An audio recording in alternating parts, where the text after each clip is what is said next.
Hey, Stephanie here with TCB Drones. We're in Dakar, Senegal. We're on our way to Goree Island. It's one of the ports where slaves were captured and sold and transported to different areas of the world during the transatlantic slave trade.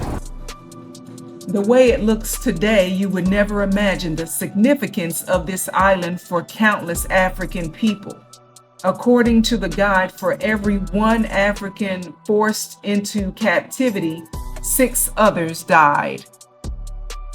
They have on display all the trophies that Senegalese teams have won in sporting events. That's a part of the tourist area as well.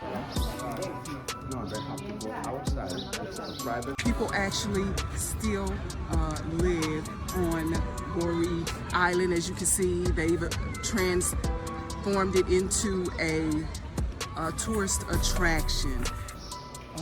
This replica slave ship is on display in the slave house. This is inside of slave quarters where children were kept. The difference is there's a small window which gave them a little bit of air, but it was small enough that they were unable to escape. This is where children were kept in Goree Island, slave children, or going to be slaves. Already.